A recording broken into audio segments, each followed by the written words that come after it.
Welcome, everybody, to Dead Talk Live. And tonight I get the honor of talking to two awesome writers, Travis Cluff and Christopher Lofing. Guys, thank you so much for being here. How are you both doing tonight? We are good. Doing Thank good, you. man. Good to be on the show. Uh, Dead Talk Live. I love that title, by the way. thank you. Thank you. So let's get right to it. You guys have co written, co directed. I'm really curious when it comes to the writing part. Uh, Co writing a screenplay. How does the collaboration work? Do you say, Chris, you handle the ending, Travis, you do the beginning? I have no idea. How does the collaboration work? It's an interesting process.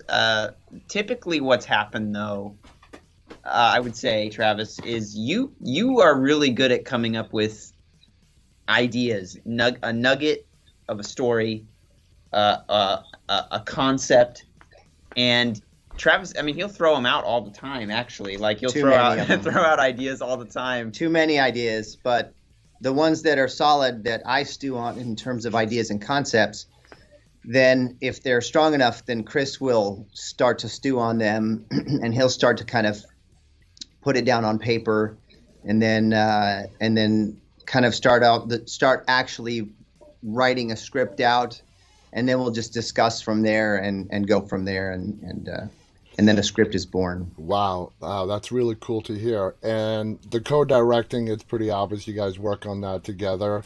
How is it working together on a script that you guys came up with and seeing it through the directing phase? I mean, it's cool. It's interesting when you're creating your own material, being sort of the captain of your own ship and knowing the material inside and out. It's really, I don't know, it's really cool. With our latest movie, actually, well, with Gallows and Gallows 2, Yeah. we got the pleasure of doing that, having written and directed it, start to finish. Just us. But on this most recent movie we just did, Held, the poster back there. Yeah. This was the first time we actually worked with another writer and doing something that we didn't write completely start to finish, although we helped with the screenplay. We were heavily involved in the development process, so we knew the story really well, and that just made it that much easier for us to just jump in and direct the heck out of this movie. So it was good. So give us a background on this new movie that just came out this past April called Held. Tell us what the movie's about. So it's about a married couple whose relationship is, strained, and they are going away to this vacation rental to celebrate their anniversary and try to kind of patch things up and work through their problems. And this vacation rental has all the bells and whistles of the smarter technology. It's like a and all smart that home. stuff. Yeah. So it's very futuristic in a sense, but it's also kind of built in the mid-century modern era. So it's kind of got history to it as well. So it's this We call it futuristic vintage. Awesome. Yeah. Like a Victorian age smart home. Yeah. That's pretty freaky right there. So is this a horror, sci-fi? And if it is horror, what subgenre would you put it under? It's definitely it definitely has some sci-fi, but I would say it's a little bit more of a thriller, more of a Hitchcock kind of a thriller. It does have some horror elements for sure. Yeah. But very, very dark and kind of brooding and awkward in moments and uncomfortable in moments. Yeah. Very uncomfortable. Because what happens is that they get locked in, obviously, but there's a voice that announces itself over the speaker system in the house, this really ominous voice, and starts telling the couple what to do in order to repair their marriage. So some people like, wife, you must do this for your husband. Husband, you must do this for your wife, kind of stuff. And it's like, wait a second, what? Yeah, some people have described it as Jigsaw's marriage counseling or something. Like, I've heard that before. And let me guess, the voice is not very benign, is it? It's a malevolent type voice. It certainly feels that way when it speaks. Yeah. That's such a unique concept. Out of all the projects that you guys have done, which one would you say was the most challenging? Whether it's writing or directing, both. Which one presented to you guys the most challenge? I think for sure the Gallows was the biggest challenge, because we went from not having any connections to the industry and just making that completely on our own. In fact, we did just recently launch our own podcast called the Unlikely Story Podcast, where we just talk about filmmaking and how to do it. And our first episode is really a deep dive into how we made The Gallows, being completely outside the industry, and how we took this $100,000 budget film and got a worldwide theatrical release with Warner Brothers and New Line and Blumhouse all involved, and to a $43 million box office from just that tiny movie. I would say, though, the first version of The Gallows that we shot wasn't really hard at all. Like, you know what I mean? Like, in terms of, like, it was just kind of pure filmmaking. We just went out and did it, and, like, no rules. Like, we just made the movie. It was really after that. No Hollywood red tape or anything, you know? It was after the fact. After we actually got partners on board with Blumhouse, that we went to go do reshoots. All the tinkering years after. The tinkering and all the waiting for feedback and this of other people. And I think that's something that's nice about this most recent one that we did, is that we did it completely on our own. We didn't get partners involved. We wanted to just be able to do it quickly. Didn't have to answer to anyone. Oh, that's the best way to do it. Yeah.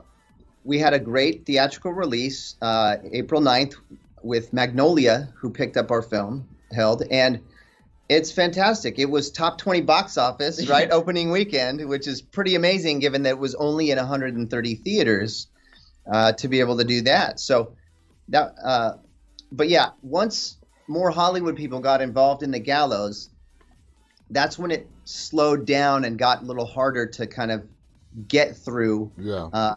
To the point where we had something that was it was just a struggle, because it was the process. As Travis said, we do a deep dive in our podcast, but the process took four and a half long years to get that movie out. So it was just the struggle, from beginning to end. That whole time still is quite the journey. Now, Travis, I have not seen Held yet, but I do know that you were that voice in that smart home. Is that accurate? That may or may not be a spoiler, but you'll have to see. I'll say that. Okay. You'll have to see. All right. Regardless of who. I don't sound that menacing, do I? Right, No. A sweet voice. Now, let's go to The Gallows. Jason Blum, in particular, he's listed as a executive producer.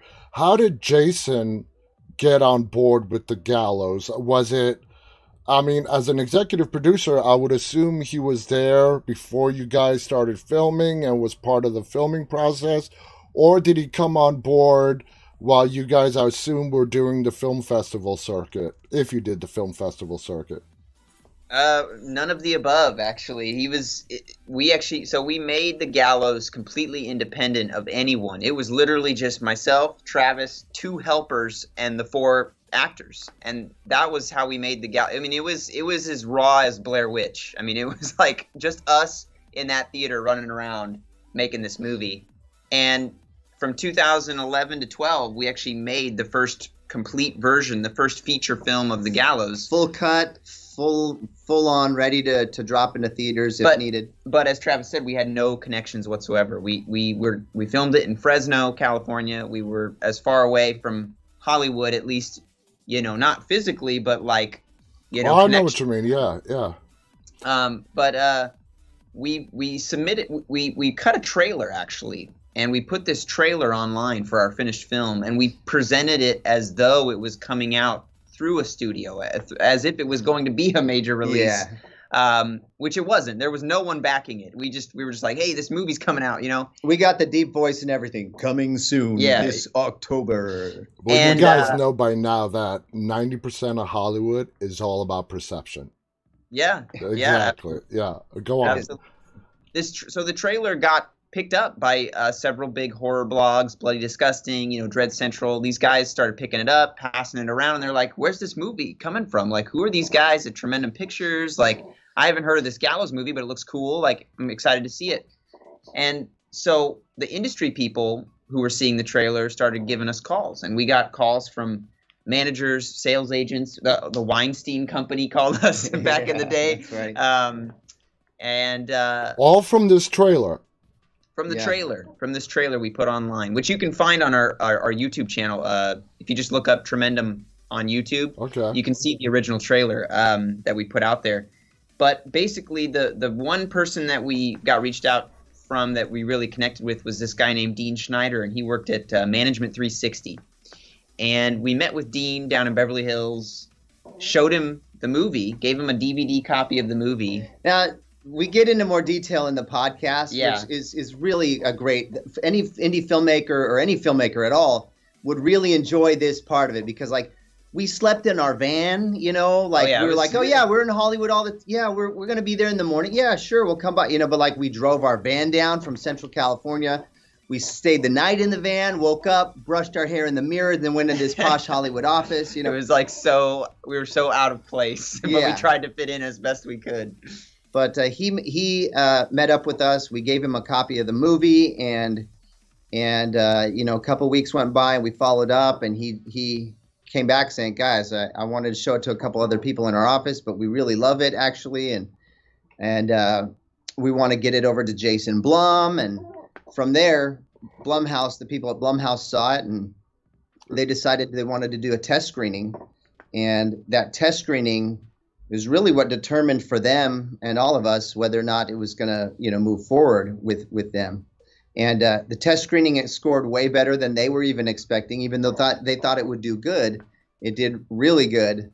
And then from there, it was like, okay, if we're going to do this, there might be some reshoots and some things that we need to do to smooth out the version that you guys did to improve upon it. And that's where it kind of started to drag a little bit when we would go back and forth between the different chefs in the kitchen, you know. Yeah, and that version of the Gallows, that initial version that was test screened that first time, you can watch that complete version on the Blu-ray for the Gallows, because that's the version that no one ever saw, you know, in theaters, because that was the original one that we made, the full feature, because we ended up going and reshooting almost the entire movie, and that's the theatrical cut that you guys saw. That's amazing. See, that's the one thing that I'm a completely media streaming reliable. We are a media streaming household.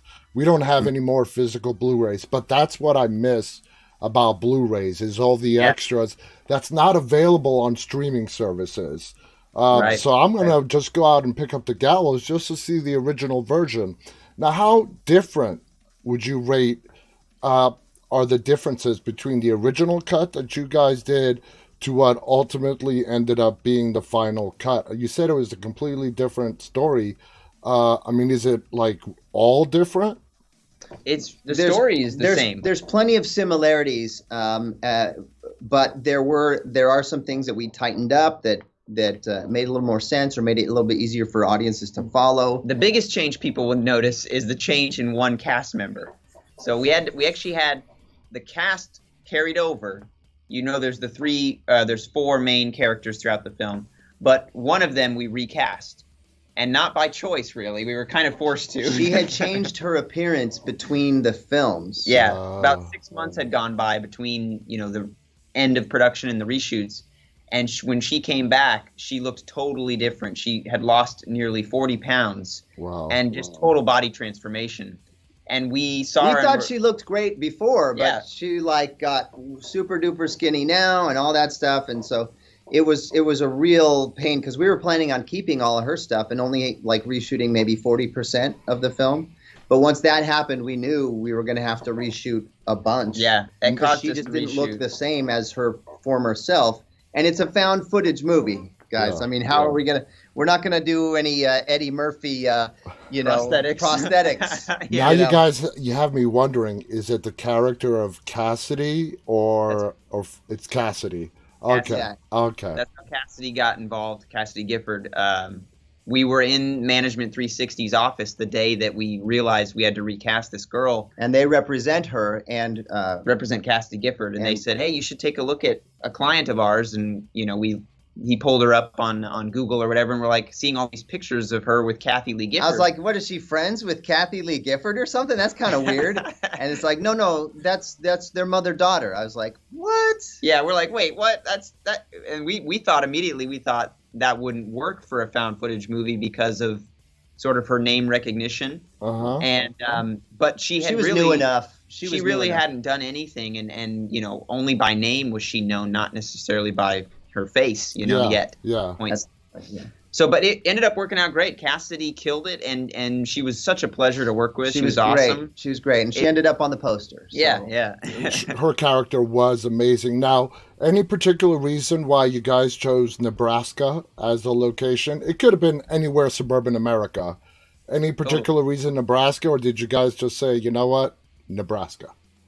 It's kind of a funny story. I'm from Nebraska originally, and when we first came up with this idea, Travis came up with this idea, or came to me with it, we decided to take a page from the Blair Witch and really craft an intricate backstory to this Gallows lore. So much so that we created a full-on event that took place, and I'm using air quotes here for those of you watching, that took place in Nebraska, in my hometown of Beatrice, where my dad actually told me this story and passed it on to me. He saw this kid on stage back in high school that died from a prop malfunction. Wow. My dad was literally there and witnessed it, and told me that the footage existed of this incident, and the police department in Beatrice had copies of this footage. And I thought, so this is the story that we started telling the investors, the actors, everyone getting involved with this project, that this really happened in my hometown in Nebraska. And so much so that I think even at one point the actors talked to my dad and he recounted this story to them. We had websites that we built up too. There's one like Haunted Connections or something. Yeah. Like if you really do a deep dive, you could find websites dedicated to this story that we created and fabricated that still exist. All these people, every once in a while you get people that would go on and be like, this didn't happen. My mom went to school there and this is a load. And then, and of course I had all these trolls ready to like reply and say, yeah, I was there. No way. This so happened. I saw some of the police talking about it, But it's exactly what the Blair Witch guys did. They created this lore and they had websites and things dedicated to it. And so it helped the actors stay in a space of like reverence for the entity. Because literally during filming the entire time, during filming the entire Gallows and the reshoots, all of the actors believed this was a real event. They were on edge. That there was in fact a kid that died on stage from a noose, from a hanging. And that is basing, that was what we were making based off that event. So that really did happen. What's that? That really did happen. Where a kid got hung on stage by an accident, right? So no, it did not. Okay. But the belief was that it did, and that put everyone on kind of a higher sense of. Like everyone was a little bit more on edge because of thinking that had happened. Now, if you want to talk during the filming and during production over those years, there were several people that did accidentally hang themselves in haunted houses, in stage plays. In Brazil, there was one. And in my hometown. And there were several hangings in your hometown, actually. Yeah. Wow. So it did add so that was kind of where the lore came from. It was mostly fabricated, but it really did add a level of, like Travis said, heightened realism and just an edge on set, because the actors, they really thought that, Charlie Grimmel was a actual person. And, to be conjured up, and to, like, we should be more careful. So it was kind of a, shady filmmaker trick, I suppose, but it really worked in terms of bringing out the best in everyone involved in the project, I believe.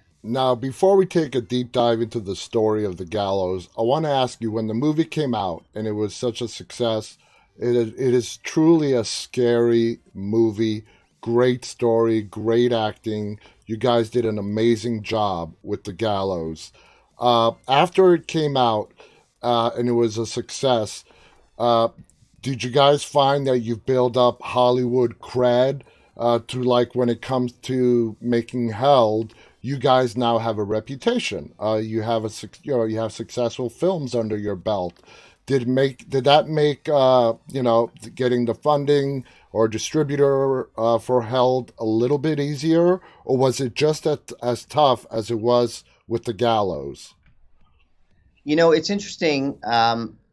There is cred, Calling card. Yeah. and calling card, and like accomplishment that people always are like, oh yeah, that's right, you guys did something that no one else has done. But it is still just as difficult, I think, to get funding and do all that stuff, because a lot of people in Hollywood that are in the industry, they really want to kind of do, like, if it's something outside of the system, it's not as interesting because they're not participating as much. You know what I mean? If you're in Hollywood and you're in the business, you want to be like the third cousin of the executive producer on that Dwayne Johnson movie, Yeah. that your uncle who works at Netflix is, like, it's a big thing. You want to be part of all this stuff. Like, there's fewer people that are interested in being part of like an indie hit or an indie underground kind of a hit that doesn't need the system necessarily. So like when we did Held, we did it completely off the grid, totally out of the system, but it's a solid movie. We did the same thing on the Gallows Act 2. We did that in our hometown here, and we got these great actors, we had a great team, and we put it together, and no one in Hollywood would have known that we were making it, It's really a huge effort every time, and I think a lot of filmmakers can attest to that, even ones that are super established, even more than us. Getting projects made is such an effort. I mean, it really is. And one of our favorite quotes is Mark Duplass: "The cavalry isn't coming," and it's so true. Like you have really no one to depend on but yourself. Yeah. And we found that time and time again, we are the ones that have to push the boulder, up the mountain. Yeah. But I mean, in honesty, maybe we wouldn't have it any other way. Sure, we'd like to have, Avengers 6 or whatever come rolling our way as directors. And, I think that day will come where we're doing a studio movie. But for now, it's just us doing our projects the same way we always have. And I gotta say, people like you guys who don't sit and wait for the phone call but make your own opportunities, I have so much respect for that you guys go out and make your own opportunities and you've had success with it. So to summarize, the fact that you guys went and made Held without asking for any Hollywood assistance actually caused you a little bit of some backlash within the industry of Hollywood. Is that accurate? Not backlash, but, wait, you guys did this without us? How did you do that? I would just say it's not so much that. It's more that they're just like, oh, cool, you did that. Like, Okay. awesome. Like, it's like, I feel like they think there's not much value that they can add. So there's no point in jumping on. And this is something that some of the guys at Blumhouse have told us. When we were filming the Gallows sequel, several of the other co-producing entities wanted to come up, or we asked the people at Blumhouse, hey, why don't you come up on set? And one of the main guys, Cooper, he called, he's like, guys, I'm not going to be able to come up. I got to put out a fire on this other thing and yada, yada. And you don't even need me. You're a victim of your own competence. I don't need to be there. I know it's going to go right. So that's kind of a really cool thing to know, that our reputation is such that other producers don't need to show up. They just know it's going to get done. Yeah, I would say too, it's like, I think there is kind of in Hollywood, especially with salespeople and distribution people, there's really not much they can do after you serve them a finished film on a silver platter. Like what we did with Held, we literally finished everything and just started shopping it around, and it's like, oh yeah, this is good. Okay, we'll buy it and we'll put it out there. Like there was no editing notes, there was no like changes requested or anything. Like it was just, here you go, here's the movie. We even had a trailer prepared, and that took we did a couple of modifications based on what Magnolia was hoping for or wanted to tweak. But like everything is prepared.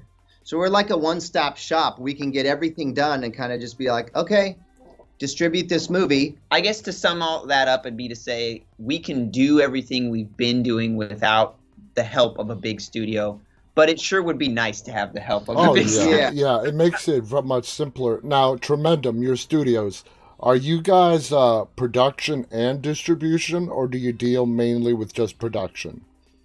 We're just production at the moment, I'll say. Yeah. We produce everything. We direct most things. We write many things. We hope to be able to do all things. Oh, of course. Yeah. We have a bunch of projects lined up with other writers and filmmakers that we're excited to be producers on, just producing, not directing. Some great things in the horror space, actually. And we've been working on trying to get a fund. There have been a lot of things back and forth over the years between different entities and us, where we've almost had first looks, and then COVID happened, and those first look deals kind of switched up, and or theaters are not quite as big of a thing anymore, and there's more paid streaming service or ad video on demand, ad supported, and so a lot of things are different in the industry, and so for us, we feel like we can do a lot more on our own if we just now get funding or put together a fund so we can self-finance all these movies. We covered Held out of our own pockets. We had a couple friends jumped in, our neighborhood dentist who's a friend, an airline pilot who's a friend, right? But we covered the lion's share of it. But we want to create a fund where others can come in, and we can still keep our model of doing these high concepts on still big budgets, but small for Hollywood standard. Oh, yeah. So who's the main distributor for Held? Magnolia. Under their releasing label. Yeah. Awesome. And it's available. You said it came out in theaters. How soon after the theatrical release was it available on video on demand? So it was a day and date. So it was on demand right on the same day. And it came out, this is kind of cool, literally today, it just released on DVD and Blu-ray. So it's out on home video right now. And I think it's even going to be on Redbox next week, a week from today. Redbox next week, and then Walmart's and Best Buys and, and Targets and stuff right now. That is so cool. Now, you guys being filmmakers, COVID sped it up, but how do you feel about simultaneous theatrical video on demand releases as filmmakers? Do you think it's a good idea? It looks like Hollywood is still trying to find a formula that's going to work. I have seen anywhere from $20 video on demand movie rentals, not buying, rentals, $20.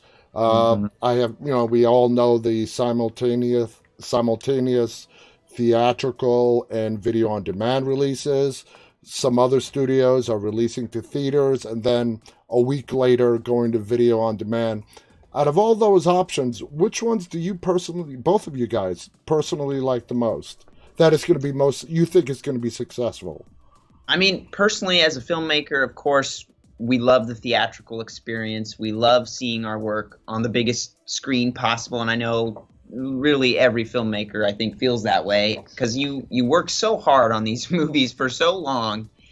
It's a shame to see anyone watching it on a tiny little screen with with crappy speaker, and especially when you have super talented artists like we've been fortunate enough to work with on the sound department, our composers, our sound designer on Held, and the Gallows, Brandon Jones, who also did A Quiet Place and Quiet Place 2 and bunch of Transformers movies. I mean, the guy is just a stud, and the sound he creates is just, it can't be heard any other way other than in the theater.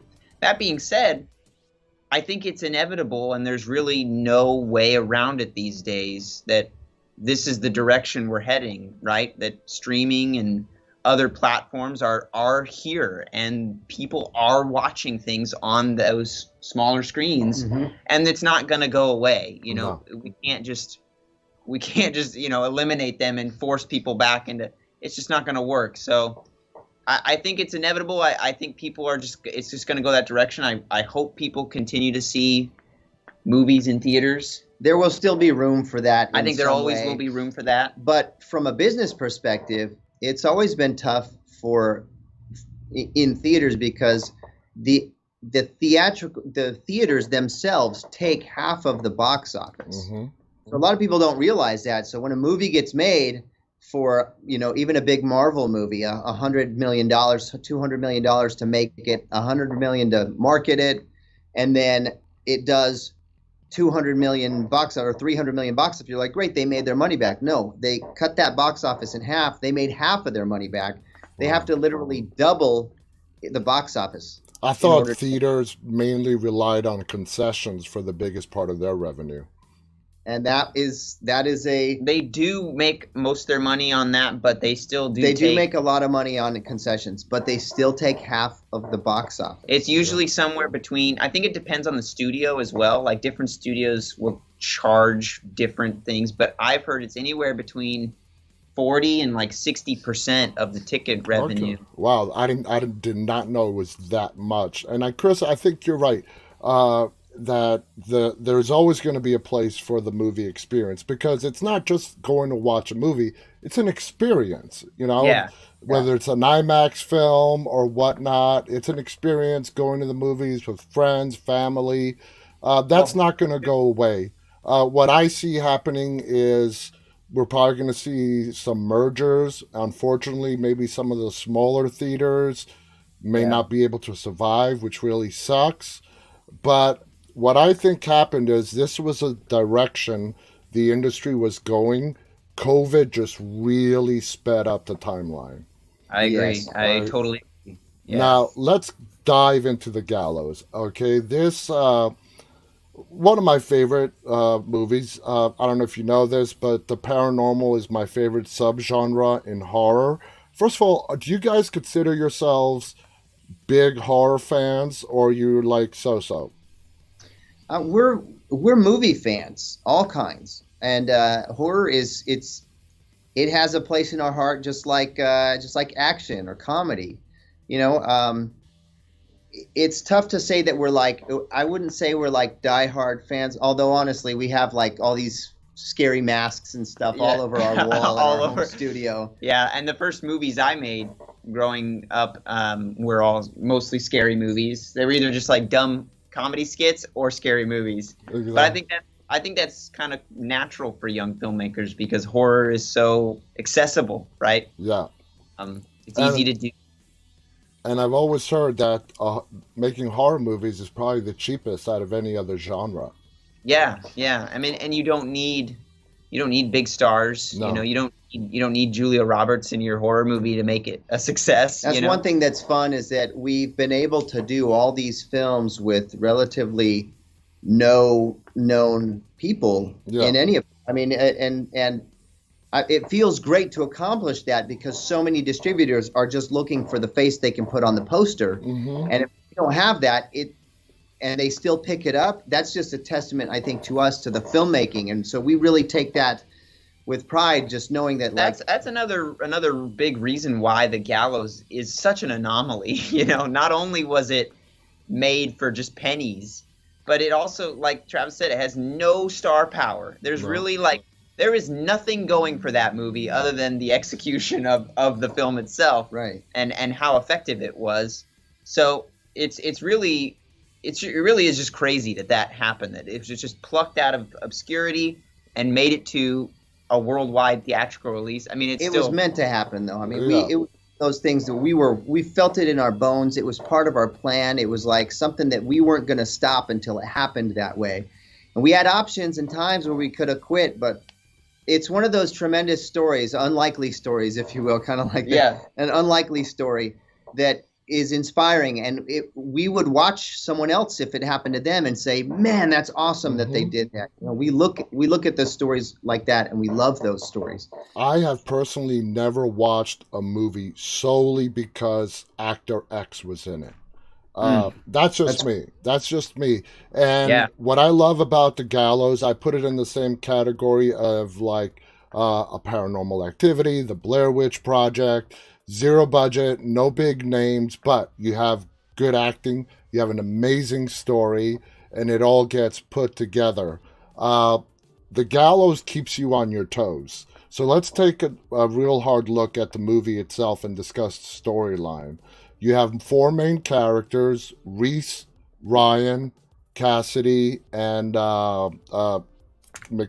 what's the other girl's name? McPhee? No, what's the girl's Pfeiffer? Pfeiffer. Yeah. God, I lost my mind there for a second. Now Pfeiffer. The four of them did a great job.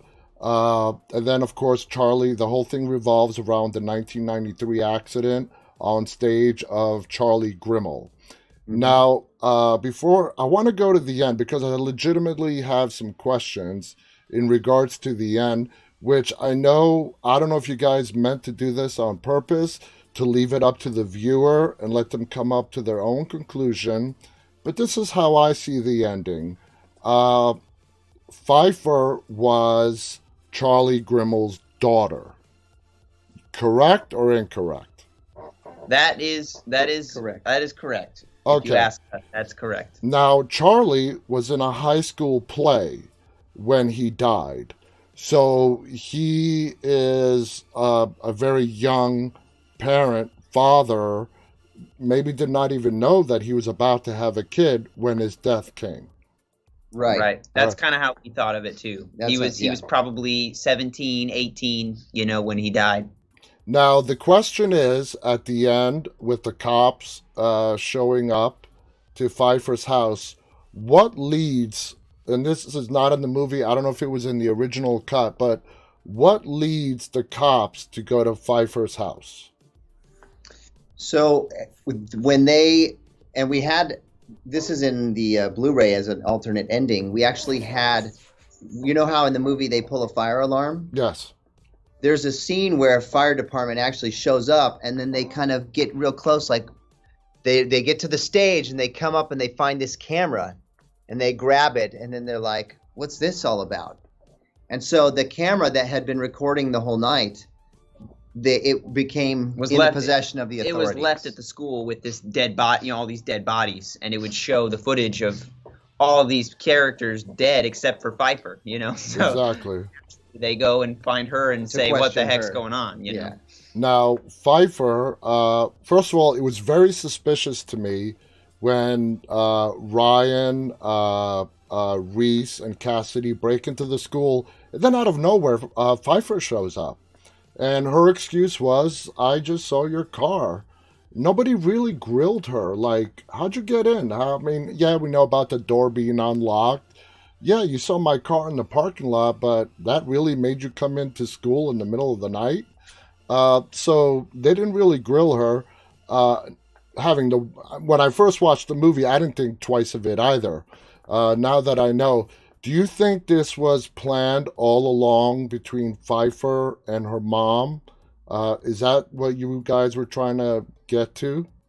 It's been if you got to be honest, it's been a long time since we have seen the movie, so I think back. But if I recall, I do think there was this sort of long con aspect to Pfeiffer's plan. Oh, she wanted to complete the play. She wanted Reese. She ultimately needed Reese to get to a place where he would sacrifice himself legitimately, as the character August is supposed to do in the play, right? And in order to do that, she's going to have to bring him way down and make him desperate, absolutely desperate, right? To get to that place. Now, it's been, like I said, it's been a while, but I think that having him in that theater was meant to be, and it was part of the plan. And I do believe there are some breadcrumbs that are set up in the beginning where Ryan finds out about the door through... He finds out through accident. He saw somebody he saw the door flopping in the wind. That's right. Yeah, it was after he chased out Stage Boy. So that's right. I was thinking that it was always meant to finish the play and to do the play and complete it the way it never was able to be completed for her father. Yeah. And also to include and get some revenge on the person who was supposed to be in the show. No, that's right. I'm remembering now. That's what it was. It was that all the things I said about Reese, but them breaking into the school was like a wrench in her plan. Right. That's what it was. That was like, oh no, like this could go south with these people going in there and maybe messing up my play. And she's such a drama, nerd that of course they didn't question her. Like, it's her baby to be in this play. So they're like, oh, great. The person who's most protective of this place shows up. Like, okay, well, that's a problem. But yeah, I remember now that it was, and forgive me, I'm messing up my own story. It's fine. I think it was that Reese was supposed to die in the exact same way that Charlie did. In front of a bunch of people watching the play. In front of the whole school. Like that was what was meant to be. But because they thwarted that plan by breaking in. Right. And so she went in there to stop it or to figure out how she could keep the plan alive. Yeah. So it's basically, and this, we all got to go back to Pfeiffer's mom, because she knew that Reese's dad was supposed to be the one on there instead of Charlie Grimmel. So we all are led to believe that this is all orchestrated by the mother, Pfeiffer's mom. Now, when so the way you guys are saying it, and I didn't even realize this, I just thought it was all Pfeiffer and her mom leading them to be in that school on that night and have it work out the way it did. But it makes a whole lot more sense now that it was supposed to go on, the play was supposed to go on the next day, and that same accident that happened to Charlie was supposed to happen to Reese. Do you guys, when you were writing the story, did you want people to believe, especially with the ending, because that, Pfeiffer's mom and her Pfeiffer conjured up Charlie after he died? Is that sort of how you guys envisioned it? Because like I said, it's open to interpretation. And one of the possible options is that Pfeiffer's mom, and even Pfeiffer herself, maybe, I believe Pfeiffer got brainwashed by her mom, but Pfeiffer's mom could have possibly conjured up Charlie Grimmel. What do you guys think about that? I agree. I think you're right in the sense that Pfeiffer definitely grew up in a brainwashed environment, thinking a certain thing. Oh yeah, and her mom would have held her back too, like a year or so, just to be paired up at the right time with Reese. Exactly. Yeah, because she would have been a little bit older.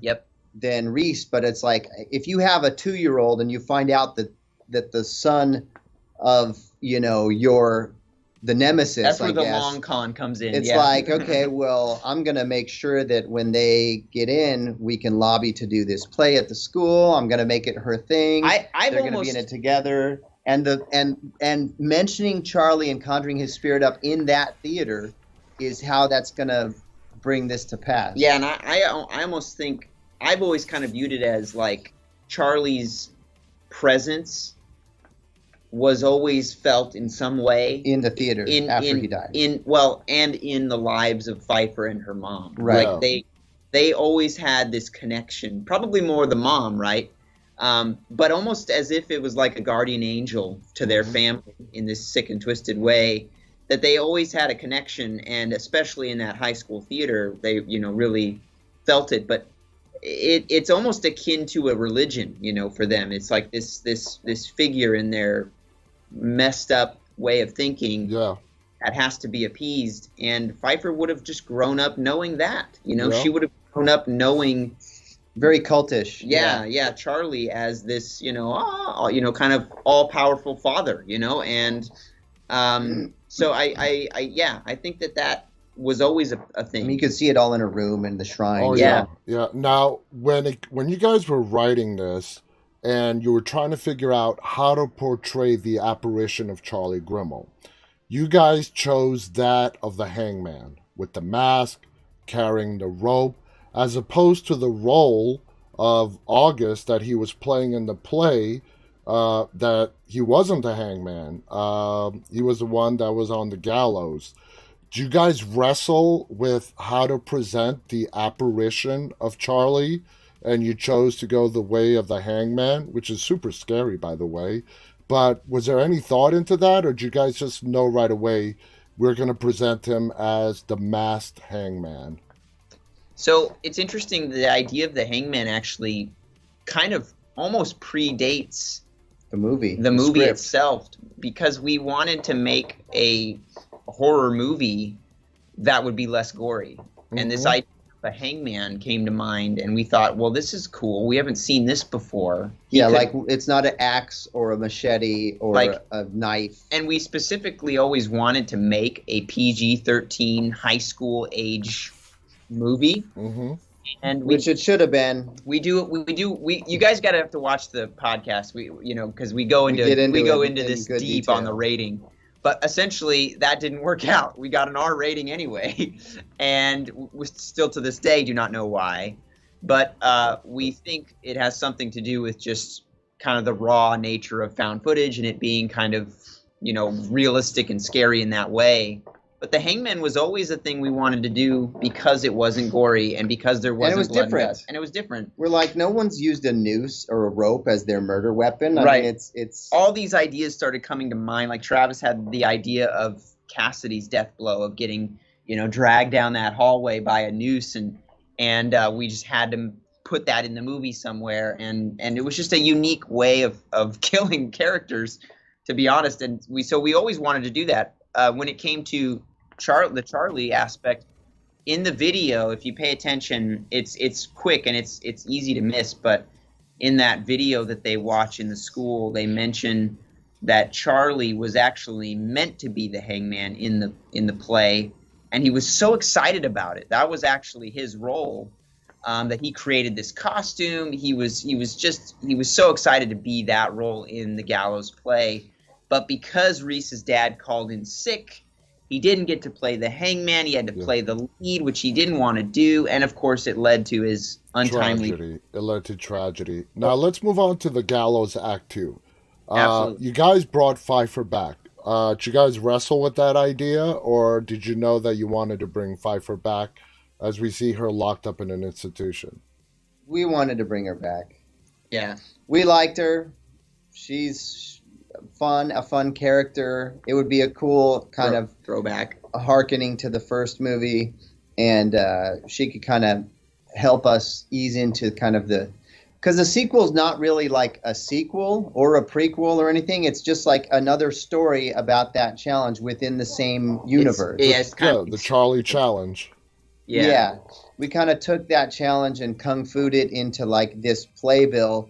And how doing this play, reading this play, conjures up this force of Charlie and people have kind of taken to the challenge in a dark way. And internet challenges, of course, as you know, have become kind of a big thing, and they were especially big at that time too. And we kind of wanted to play off of that. Yeah, and people doing really terrible, awful things. Oh yeah, absolutely. Now. You give a little brief explanation as to what led Pfeiffer to be locked up, but give us the real background. What happened to Pfeiffer between the end of the first movie, where she seemed to be in cahoots, close to her mom, under her mom's brainwash control? What led her to ultimately have a breakdown and be institutionalized? Well, I mean, I think that it's basically once things were able to be settled and discovered and people were able to be detained, that they realized that this kid never had a chance and was not going to be any form of normal ever. And so once she was exposed and the mom was exposed, I feel like they were separated and both placed in both institutionalized separately, because they realized how much harm Pfeiffer's mom was doing to her and how dangerous they were together, obviously, with the deaths of these other students. And they were too far past giving up any notion of Charlie or that they would still continue to worship him. Yeah. Now, staying with Act 2, Anna Rue, the main character, who was played by Emma Horvath. Sorry, I probably butchered that. She did a great job bringing Anna Rue to life and the character. A question that I have, we see, especially in the library, Anna Rue finds another person who is being tormented because she did the Charlie challenge. And she tries to save this person. And at the end of the movie, we find out that this person that she was trying to help is actually part of the challenge, is part of the trickery. Was that other girl literally being haunted by Charlie, and she had to find somebody to because in order to, I guess, win the Charlie challenge, you have to find somebody who is willingly going to offer themselves to hang themselves, basically, in honor of Charlie, for lack of a better term. Was that other girl legitimately being haunted by Charlie, and Anna Rue was her only way out? Yeah, that's basically how we like to think of it. That's how we've plotted it. Yeah. The character of Cade is really the orchestrator of that. We like to think that these kids, that girl in particular, and some of the other kids that we saw in the opening of the film, have basically become wrapped up into this challenge and are kind of trapped in it until they can get someone to willingly sacrifice themselves. That will be the finale of the show and effectively the end of the challenge. And so they're kind of trapped. They're being tormented all along the way, but they know they'll survive if they can get someone else to go through with it. Now, and if you see, some of the faces are satisfied and happy, and some of them like Cade's parents. Yeah. But then others like are sad. Hers, she's like sad and like glad More it's not her. Yeah. Glad it's not her, but still like distressed, you can tell. But some are just like, attaboy, good job, you did it. Like they had done it somehow earlier in their lives or something. Right. So Cade had no other motivation to do this, as far as we know, than to just do the Charlie challenge. And he had no regard that this girl was going to die. He was a psychopath. We think that, like, I like to think of Cade and both of his parents as definitely having some psychological issues. Oh, yeah. But for them, it was all about the performance. It was about doing something truly great in a way that was like, almost like they had become so wrapped up in them as a family, in achieving this great feat of acting. Like, it's almost like that was their Oscar. That was their best actor Oscar right there, that they just saw their son winning. And they got someone to believe so much in their performance that person's performance was the ultimate. Right, right. And so we like to think that in, their own sick, twisted thespian minds, not that thespians are sick and twisted, but these guys really took it too far. Yeah. That was the ultimate achievement. Talk about getting into your character. Oh, my God. Yeah. We only have a few minutes left. Oh, go on. I was just going to say Emma is fantastic. Oh, yeah. She did a great job, and she's been in several other things, but she most recently has been filming as one of the main characters in the Amazon Lord of the Rings series. So you'll be able to see her in that. We do not know what role, but we know it's a substantial one. Like, it's got to be a pretty good one. Maybe she's an elf or something. I don't know. She's meant to be on screen. She's fantastic. You guys follow her career. It's going to be huge. It's going to be huge. I'm so happy for her. She was so great in Act 2, and for her to get the recognition, she's a great actress, and I'm really looking forward to seeing her in that. That is so cool. Now, moving forward, I'm going to watch Hell tonight. Where would people go? Which streaming service would they go to watch? Is it rent buy on all the video on demand services? Is there a particular service where it's streaming part of a subscription? I'm not sure about the subscription, but I know Not yet on the subscription. I think you can rent it just about anywhere. Rent buy on all the iTunes, I said, it did just come out on Blu-ray DVD today, and so if anyone's interested in the behind the scenes and commentary by us, special features, that's available today. But I know it's definitely available to rent just about anywhere, I'd say. All this, Awesome. I'm going to watch it tonight. It sounds really fascinating. And I just want to hear Travis's creepy voice. You won't recognize it. You won't recognize it, but I think you'll enjoy it. I mean, you may want to do another Dead Talk Live with us after. Absolutely.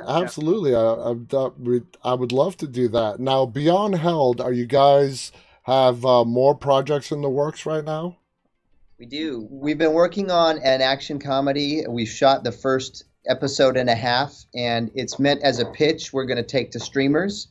And it's got some well-known, social media creators in it. that are really hilarious and funny in it, and that's exciting to do.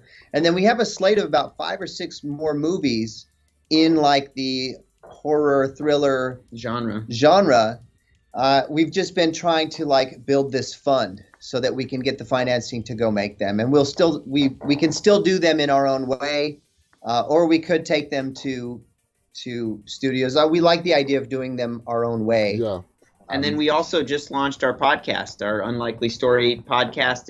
It's really for creators, storytellers, filmmakers, anyone looking to get started in this crazy industry, and just dreamers, like people who are trying to go out and do something awesome. Like we have our guests are, range from filmmakers to producers to even just entrepreneurs who've achieved amazing things and just like what it was like to get there, the journey, kind of that pursuit of happiness is kind of what we like to talk about, what happened with us and how people can overcome the hurdles that pop up in life to get to their goals and get to their dreams. Horror fans especially will definitely want to check out our first episode. We go even deeper into Gallows, and we also interview our next episode that we're going to put out. It's got Ryan Schuss from Gallows, and we talk a lot about the process of making the film with him as well. So it's fun. And composers, which funny enough, we recently we spoke with our composer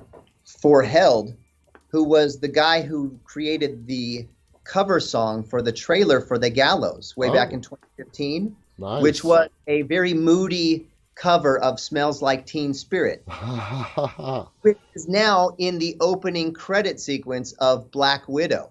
Yeah. Wow. So it just resurged as this huge song. We just watched Black Widow, and as soon as the notes came on, dun, dun, dun, we're like, the first 3 notes. We know that. There's named that. Recognized it. Like, we know that one. That was a huge, huge licensing deal for the Nirvana estate. Oh yeah, We're literally out of time, but I do want to ask you: is this episode, this pilot that you're working on, is this your guys' first dive into television, or Yeah. Are you guys nervous at all about it? We were at first, but we shot it, and it's funny, and it's great. Yeah. We're not worried at all about it, actually. Awesome. That is so cool. Guys, thank you so much for doing this. I can't believe this hour flew by. I know I keep saying that, but it has been fascinating to hear your guys' take. And my executive producer has been messaging me.